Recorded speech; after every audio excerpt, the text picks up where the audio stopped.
um letrista que coleciona canções nas vozes de artistas e grandes nomes da música popular brasileira, como Gilberto Gil, João Bosco, Gal Costa, Ney Matogrosso, Lenine, Chico César, TT Espíndola, entre outros grandes nomes da MPB.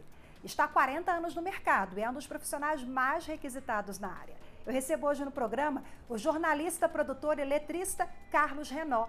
Ele vai me falar sobre o trabalho que classifica como poesia cantada, os 4 livros publicados, o trabalho de linguística das canções, as músicas de protesto que abordam teor político, socioeconômico, ambiental. Demarcação já. Demarcação já. Demarcação já. Considero a letra de música uma modalidade de poesia, poesia cantada. E segundo algumas grandes autoridades em poesia, a poesia mais próxima da música do que da literatura. Carlos Renaud, muitíssimo obrigada pela sua participação, pela disponibilidade em conversar aqui com a TV Justiça. Obrigado a vocês. A poesia cantada sempre foi a sua grande paixão. Quando você começou a produzir? Olha, eu comecei a produzir ainda adolescente, né, as primeiras coisas, ali com 18 anos, quando eu conheci a família Espíndola, em Campo Grande.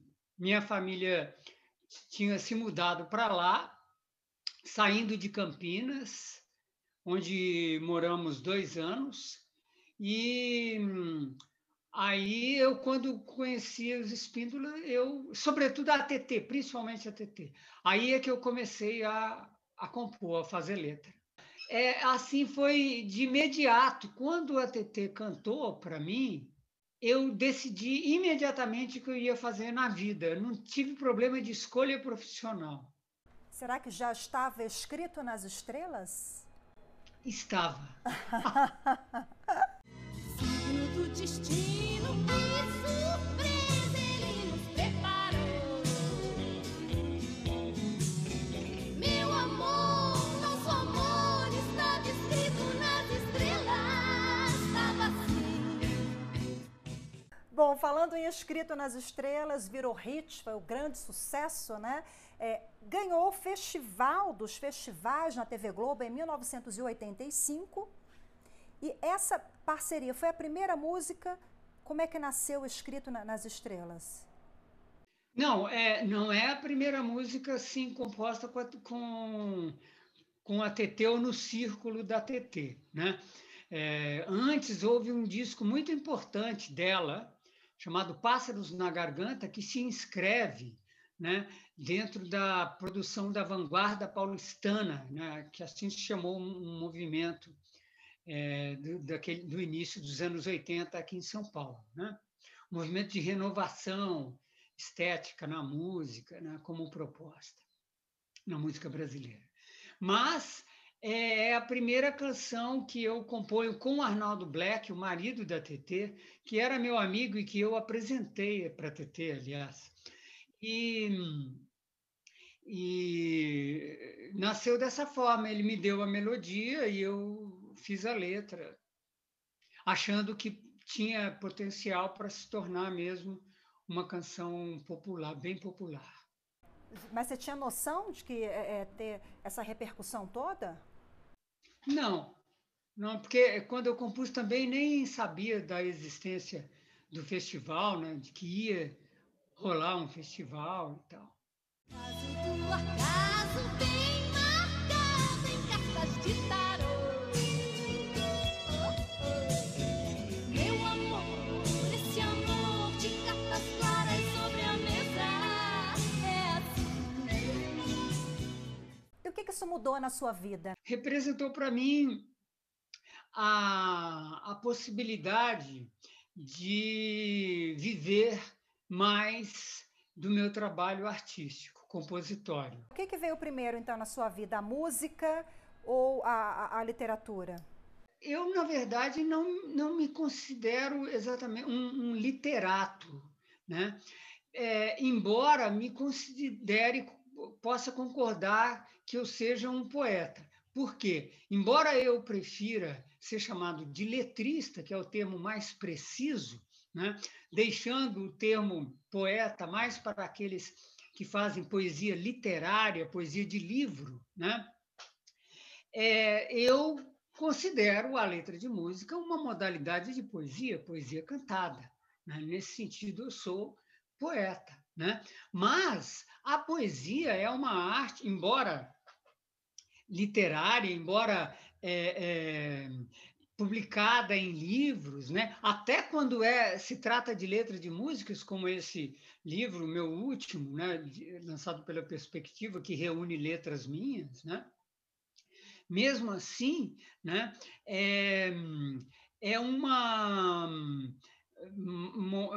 A letra de música é uma modalidade de poesia que não necessariamente tem que sair publicada na página. Ela é para ser cantada e ouvida, sobretudo, né? Mais do que lida. Então, eu fico por aí, nesse terreno. Se a gente for pensar, né, nos gregos, eram poemas cantados, né? Exato. A origem da poesia ocidental é constituída de poemas que eram letras de música, né?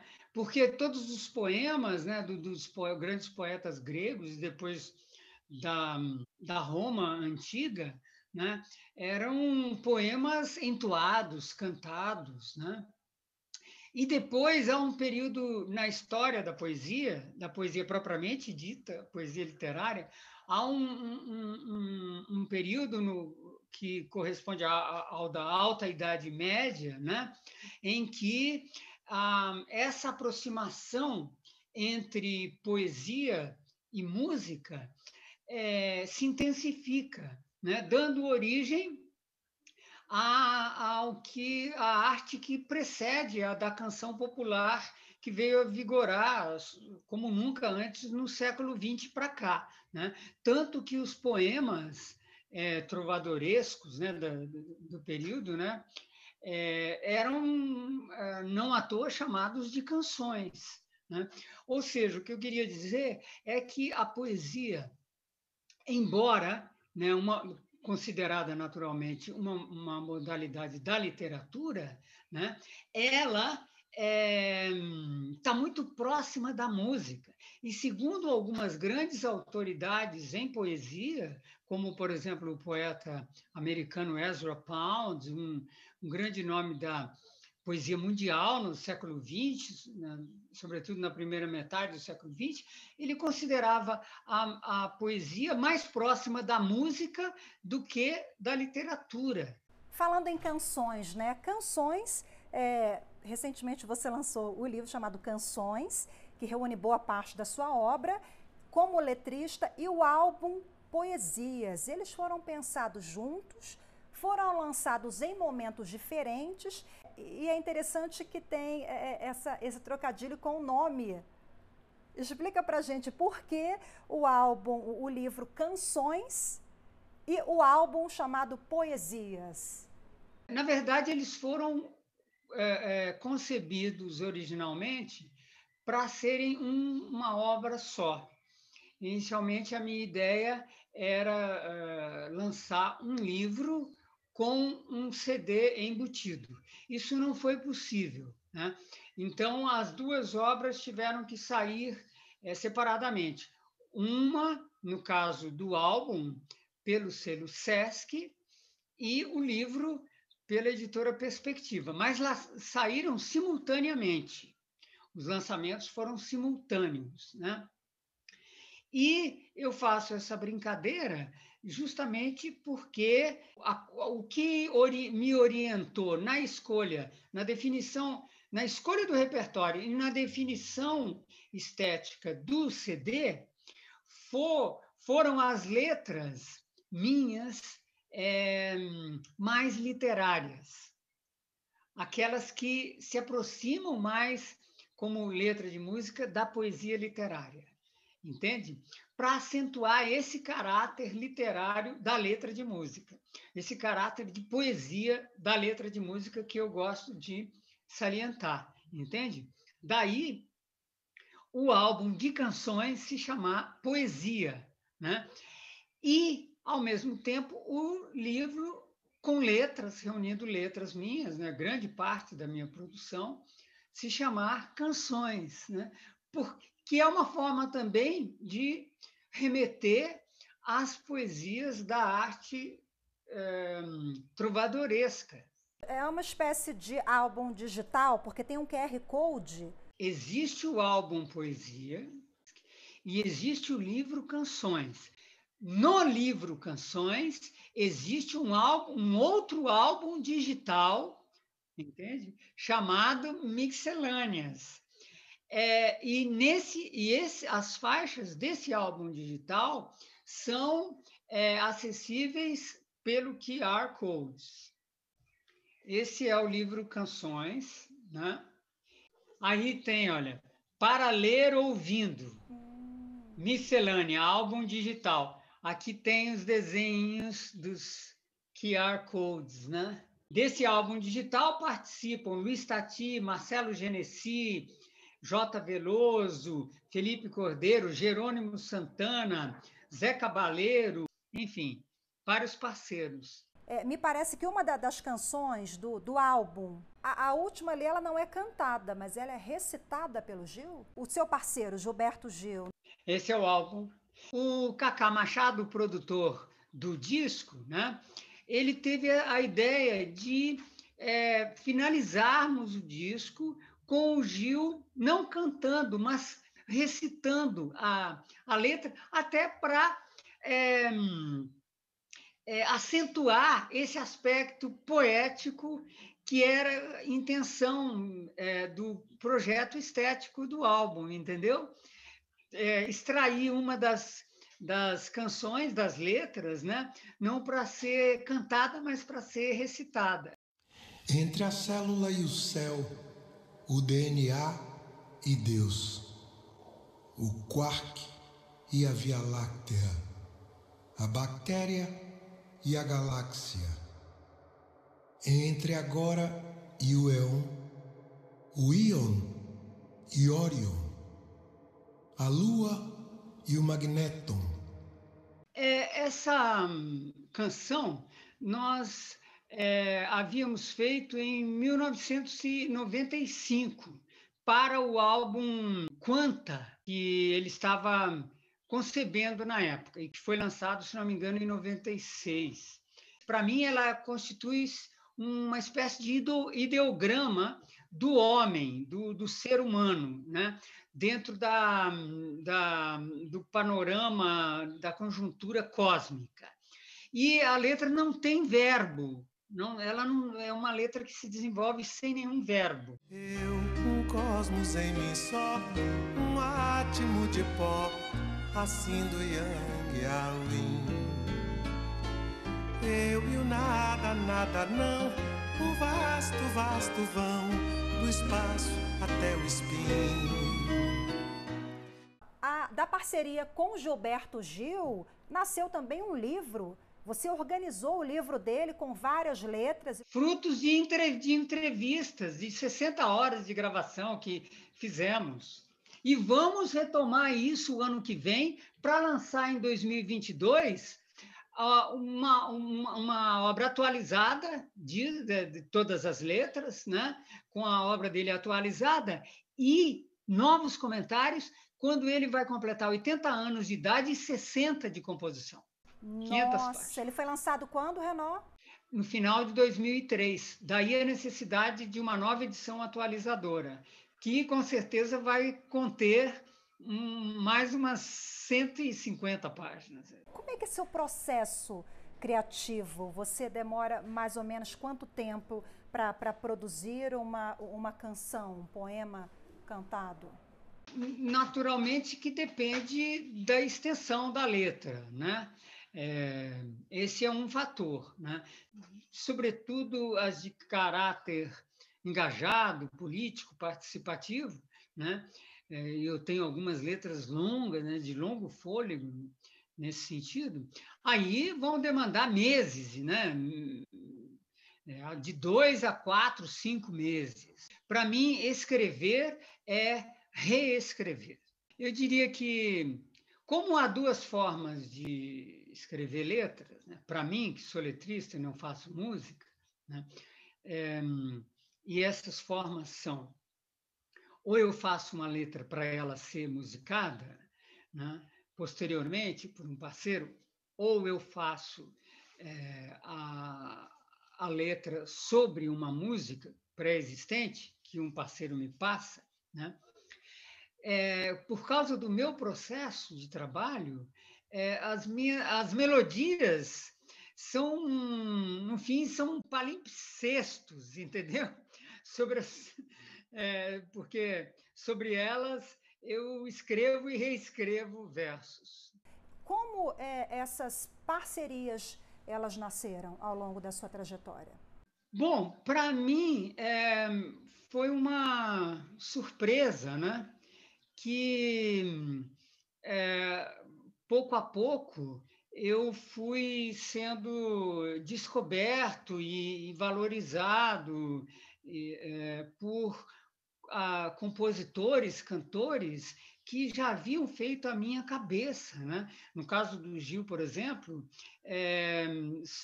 o Gil foi um dos principais ídolos, né, de adolescência, juventude. Se por um lado foi para eu decidir ser letrista, influiu muito eu conheci a Tetê e a força do canto dela e tal, e pessoalmente, né, e ter vontade de colocar versos sobre as melodias que ela me apresentou. Por outro lado, foi necessário, para que eu optasse por isso, que me fosse provado que era possível fazer poesia em canção popular. E quem me provou isso foram, primeiramente, Caetano Veloso e Gilberto Gil. Entende? E, em seguida, Chico Buarque, John Lennon, Bob Dylan vieram na sequência. Mas, antes de mais nada, Caetano e Gil, que eram grandes artistas tropicalistas, que tinham criado o tropicalismo, que veio a me influenciar não apenas na decisão de ser artista, de ser compositor, mas também na minha vida. Falando de linguística, você traz esse rigor muito autocrítico nos versos, na escolha das palavras. Eu tenho esse lado, sim, essa característica, né? E isso tem relação com a arte de criadores, de poetas que me influenciaram, né? João Cabral, de Melo Neto, do qual eu já tinha falado, e eu acrescentaria os poetas concretistas daqui de São Paulo, né? Augusto e Haroldo de Campos e Décio Pinhatari. Sobretudo o Augusto, porque o Augusto, dos três inventores, né, da poesia concreta, foi aquele que mais se aproximou da música, né? É um grande poeta músico, né? Tanto que escreveu livros sobre música erudita, de vanguarda, do século XX, sobretudo, mas não apenas, né? Ele dedicou um livro, por exemplo, chamado Balanço da Bossa, né? Um livro dedicado principalmente à música popular. Essas referências foram importantes para mim, né, também por causa do meu pendor pessoal, né, do meu gosto pelo rigor, né, que é um aspecto evidente na obra desses caras. Você tem um trabalho importantíssimo também, né, na área de versões. Isso começou com Cole Porter, que inclusive você tem um livro com esse título. Pois é, sabe que isso se relaciona com as influências a que eu acabo de me referir. A influência, eu quero dizer, dos poetas concretos, porque os poetas concretos, eles ergueram uma obra de tradução de poesia que, no meu entender, se constitui num dos dos capítulos mais maravilhosos da poesia brasileira dos últimos 50, 60 anos, né? As traduções dele são magníficas, né? De grandes poetas da poesia universal. E o meu amor, assim, a minha admiração por essa obra deles me fez querer fazer algo similar no campo da letra de música. Daí eu ter escolhido, né, Cole Porter e outros grandes compositores letristas desse período áureo da canção americana, que foram os anos 30, 40, 50 do século passado, para verter canções clássicas para o português. Primeiro, essa ideia rendeu esse livro aqui, né? Cole Porter, Canções Versões, que inclusive de 1991, que inclusive trazia um texto do Caetano Veloso e outro do Augusto de Campos, e que deu origem depois, 9 anos depois, a um CD que eu produzi, né, com versões de canções de Cole Porter e de Gershwin também, da dupla George e Ira Gershwin, né, que foram cantadas por grandes nomes, né, como o próprio Caetano, Gilberto Gil, Cássia Eller, Zélia Duncan, Rita Lee, um dueto do Chico Buarque com Elza Soares, né? Façamos, Vamos Amar, que foi até tema de novela, de abertura de novela da Globo. Enfim. Façamos, vamos amar. Libélulas em bambus fazem centopeias sem cabus,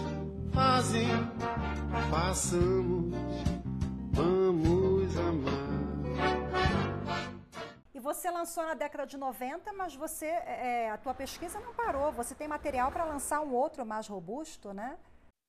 Uma nova edição desse livro. Eu tenho uma nova edição desse livro, bastante ampliada, né? Já feita textualmente, né? Falando em lançar, você tem um recente também, Voo das Palavras Cantadas, que reúne o seu trabalho como jornalista e compositor.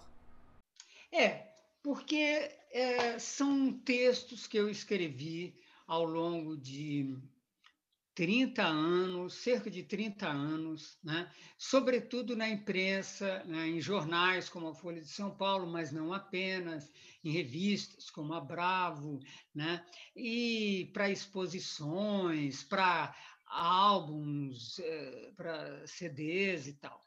E todos eles sobre música, né?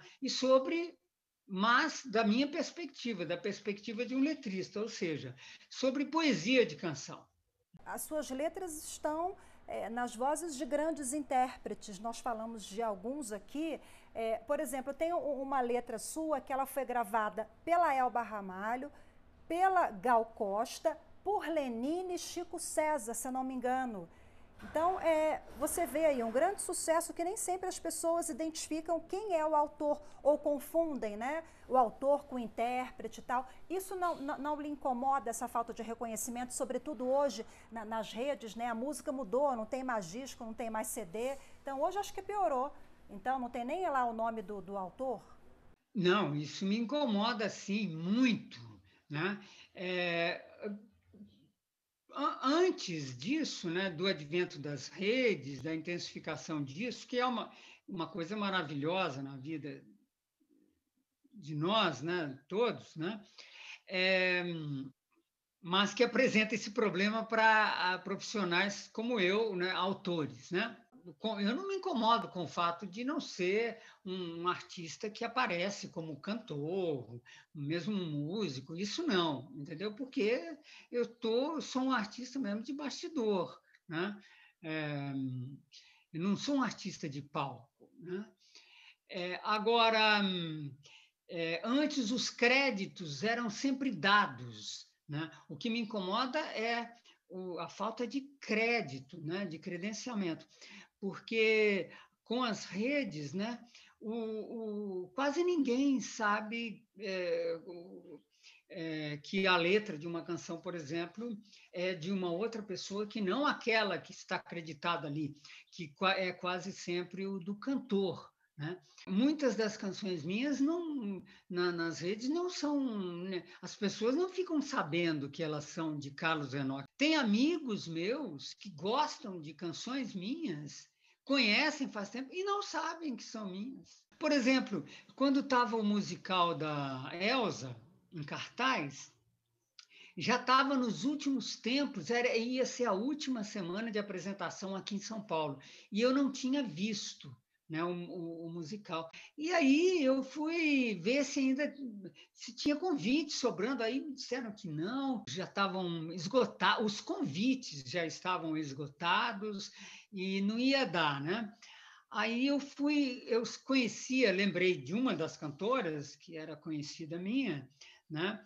E fui falar com ela, né? Aí eu me lembrei de perguntar se façamos, vamos amar, façamos, vamos amar, né? Que a Elsa tinha gravado com o Chico Buarque, né? Estava no repertório, porque eu, de repente, falei, mas peraí, seria um absurdo não estar. E perguntei para a Verônica. Ela falou, mas claro que está. Eu falei, que? Não, então não tenho que ficar pedindo muito. Eu quero ver esse show e alguém me vê esses convites, né? A Verônica ficou surpresa, falou, mas essa letra é sua? Ela que fazia parte do elenco de cantoras e atrizes do musical. A maioria das cantoras e atrizes que cantavam a música não sabiam que a letra era minha. Muitos pensavam que era do Chico Buarque. Não é porque a letra, né, era cantada pelo Chico. Com seus ferrões, os zangões fazem pulgas em calcinhas e calções. Façamos, vamos amar. Que é a letra da versão, que é uma recriação no estilo da transcriação propugnada pelos poetas concretistas, no caso, sobretudo, pelo Haroldo de Campos. Renaud, o seu repertório inclui canções e poesias de amor e protesto, né? Você tem esse trabalho de canções engajadas sobre temas políticos, sociais, ambientais. Já que diversos povos vêm sendo atacados, seu contributo do tupi ao tucupi, do guarani ao guaraná. Demarcação já!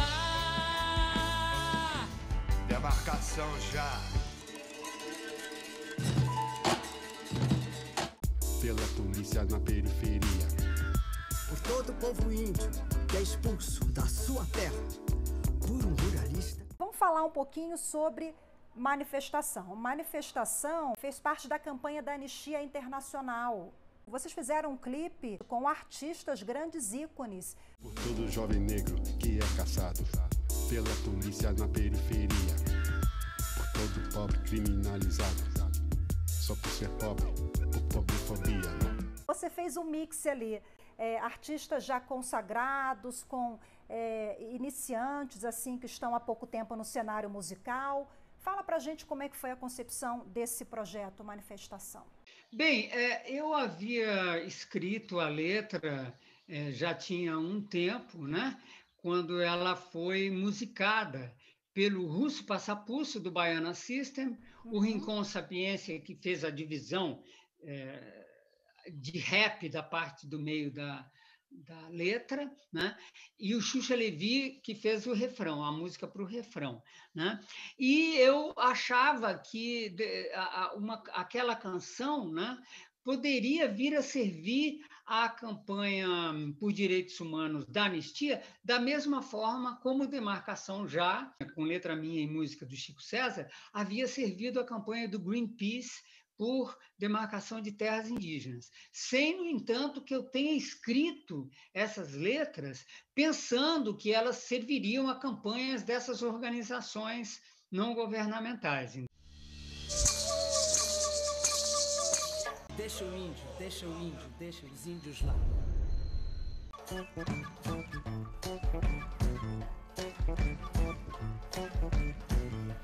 o índio, deixa o índio, deixa o índio lá. E deixa o índio, deixa o índio, deixa o índio lá. Deixa o índio, deixa o índio, deixa o índio lá. Deixa o índio, deixa o índio. mas acabaram servindo. Aí o meu projeto já era similar à de Demarcação Jaque, de 2017. Em 2018, gravamos, então, Manifestação, chamando um elenco coletivo de cantores para interpretar. Pela mulher que é vítima do impulso covarde e violento de um machista. Por todo irmão do Senegal, de Angola e lá do Congo aqui refugiado, pelo menor de idade sem escola a se formar no crime condenado. Tinha em mente, né, chamar artistas que no meu entender, combinariam, né, com os trechos correspondentes, né, estabelecia essa correspondência entre intérpretes e versos, né, e quis incluir alguns artistas importantes que não, de imediato não seriam associados a canções de protesto, né, canções engajadas, como no caso da Ludmilla, que, no entanto, no meu entender, arrasou. Por todo professor da rede pública, mal pago e maltratado pelo Estado, pelo mendigo roto em cada súplica, por todo casal gay discriminado. Bom, e geralmente essas canções, né, elas são longas. Você citou as duas aí, Manifestação e Demarcação Já, me parece que elas têm mais de 110 versos, né? É um processo longo de escrita? Olha, no caso dessas, né, foram 4, 5, 6 meses de trabalho praticamente exclusivo. Uhum. Tem uma interessante também, Nenhum Direito a Menos. Foi lançado com o Paulinho Mosca. Nessa nação onde se mata e trata mal, mulher e pobre, preto e jovem, índio e tal. Não quero mais nenhum direito a menos. Bom, eu observo que as suas canções de protesto, elas se adaptam ali ao contexto social, político e econômico em que o Brasil atravessa, né? Desde março para cá, nesse período de pandemia, onde vivemos ali uma reclusão, uma quarentena, eu imagino que você deve ter aproveitado esses meses para começar a produzir. Não, para mim o período de pandemia até agora proporcionou para mim mais concentração, né? E a concentração, por sua vez, me propiciou criação, escritura e estudo, né? Tanto que eu acabei desenvolvendo, né, a minha letra mais longa, que ainda não foi musicada, mais longa do que essas todas antes, tem 150 versos, né? E que eu espero que seja musicada ainda este ano e vire um clipe também com um grande elenco no primeiro semestre do ano que vem. Falando em versos, né, a música Ecos do Ão. Todos os versos, as estrofes terminam com ão, quase todas, né? Isso é poesia pura e deve ter te tomado um tempão também. Rebelião, vem com um refém e um facão.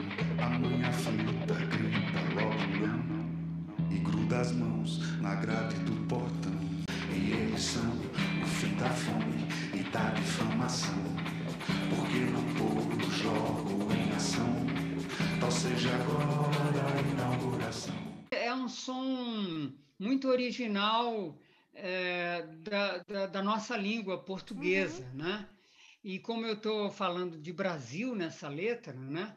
Da série de mazelas, né? Típicas da nossa história e da nossa realidade, né? Social e política, né? E nessa canção Ecos do Ão, e ao mesmo tempo propõe-se ali, há ali uma esperança de uma mensagem de originalidade do Brasil, né? Da nossa sociedade para o mundo.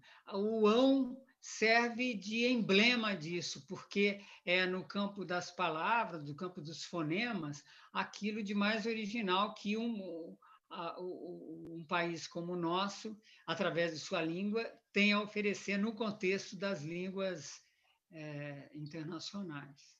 Termina assim, né? Que sejam livres, belos, luminosos os nossos sonhos de nação. ecos do ão, ecos do ão, ecos do ão.